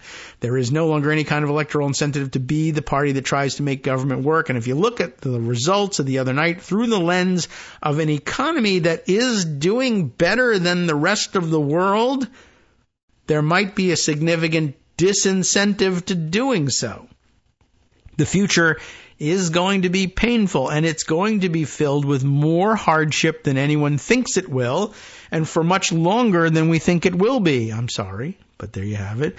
The terrifying thought I keep returning to is that if the government's decisions keep making people's lives worse, as we know the Trump policies are going to do, won't that just keep creating more low-trust voters? If we want to try to rebuild after what's coming, we're going to have to figure out a way to break that cycle, and I don't know how to right now. Right, so, but Trump said he has solutions. Doesn't he have an incentive to prove that his ideas and policies are the ones that are going to make life better? You would think, but then if life still continues to get worse, if people are geared to believing that that's because of the deep state, for instance, and it's not that my ideas don't work, it's that nobody will allow me to implement them. No, they're implemented, they suck. Well, if they don't believe it, I don't know what to tell you. Right. So there you go. I don't know. It's an open question. Unfortunately, it leaves it open, but it's an interesting thought to think about whether or not this means some sort of a realignment or whether it's just, a perpetual, rehashing of the same boo-hooing about nothing ever works and continuing to make sure that nothing ever starts to work either. And, well, we're going to drain the swamp and we're going to clear everybody out and Schedule F and we're going to get rid of the deep state and we're going to replace them with people who are loyalists to Trump. And they will do that in front of everybody, and those people will be incompetent or evil, and things will get bad, and they will just say, I don't know, there's more deep state. I'm not sure where it is, but I don't know if you really care to find out either. I'm just going to say that there is some, and you're going to believe it. They're invisible, like stealth planes. Hi-ya, okay. So, yeah, that's bad news. Let's see. How about a slightly different, we're getting to the end of the show here today. Marcy also wrote another thing on her own behalf that brings up a interesting subject. The upcoming pardon palooza, she terms it. Just about everyone, she writes, has a story about how Trump's win will make most of his legal trouble go away. There are many linked here. I don't disagree with any of this analysis. His federal cases will end shortly after January 20th, although the DOJ may want to pursue the 11th Circuit appeal. We'll look into which one that one is, but her readers know that offhand. Why? To sustain the viability of special counsels in general, right? Trump is probably going to want to appoint his own special counsels, maybe even Sidney Powell, like he was going to do last time, to investigate Democrats or things that will make trouble for Democrats. And to the extent that they want to be able to use special counsels to do it, they might want to sustain the viability of that law. It's a possibility. Of course, he might just order it and say, I'm going to call them something else, and they're extraordinary counsels, and no, they're not legislatively authorized, but F you, try to stop me. I mean, there is that route. Anyway, she writes, I don't know how they will go away, the federal cases, that is, specifically. After all, Jack Smith could indict everyone so as to tell the fuller story of what Trump did. If Democrats manage to take the House, for instance, he could hand off his grand jury material between January 3rd and January 20th. For all we know, he's got sealed indictments hidden somewhere, obtained during the pre-election quiet period. Or he could write a final report and spill all the beans, right? Which is why I'm more interested in other immediate legal questions like whom he pardons, Trump that is, as soon as he returns to office. By pardoning the January 6th defendants who are either in prison or awaiting trial, surely including seditionists like Enrique Tarrio and Stuart Rhodes, Trump would create an army of loyal brown shirts ready to do his bidding again. These guys only believe in backing the blue if it doesn't interfere with a coup attempt. If Rudy Giuliani gets held in contempt for screwing around with the Ruby Freeman payments, Trump can simply pardon him out of prison again. Poof. Although I guess I have some question about whether or not that depends on whether he is in prison for civil contempt, simply for disobeying the court orders, versus criminal contempt. I'm not certain you can dismiss a civil contempt problem, let's say, as simply as anything else. But I expect, she says, that Trump will pardon Alexander Smirnov, who allegedly attempted to criminally frame Joe Biden in circumstances that Trump likely would prefer to keep quiet. Not that it matters anyway, because the press never showed any curiosity about what happened. And lots of other corrupt grifters, I'm sure, are on the list. I would be unsurprised, she said, if he pardoned Menendez and Henry Cuellar. The latter might have an incentive to switch parties, in fact, if he were pardoned out of his trouble. I would be shocked if Trump didn't pardon Eric Adams, which would create an ally in New York City who controls a mob of corrupt cops and former cops. All that said, Trump can't, maybe, pardon his co-conspirators out of their state cases, right? He can't pardon Steve Bannon out of his upcoming New York trial, although I am certain that they are plotting for a way to Bannon to avoid it. And I'm not certain that they think they can't do it anyway, or that they might not invent it, or say, to hell with it. A judge said yes, even though there was no basis for it. In Trump's first term, he pardoned his way out of his Russian troubles. He paid no price for it. It barely came up in the campaign. Journalists were too busy talking about Joe Biden's stutter. Trump's own impunity will do grave damage to the rule of law, however it happens, but these pardons will turn into transactional forms of loyalty tests. There's lots of updates to this, but here's something else that I have seen floated and heard from others, and you know who you are. What about the last remaining time to pardon? Does Biden protect Hunter from what will almost certainly be unfair persecution under a Trump regime with a pardon? Does Trump even try to invent a way to disregard a previous pardon? I don't know. You have been listening to Kagro in the Morning with David Waldman. Well, one more shocker to go out with this. Well, the point of this idea of pardoning Hunter Biden was, could it be done as part of a deal? Could Joe Biden say, well, I'll also pardon Donald Trump? It's not like he's going to be prosecuted at this point. It is no skin off of anyone's nose here, but it might depress some Democrats.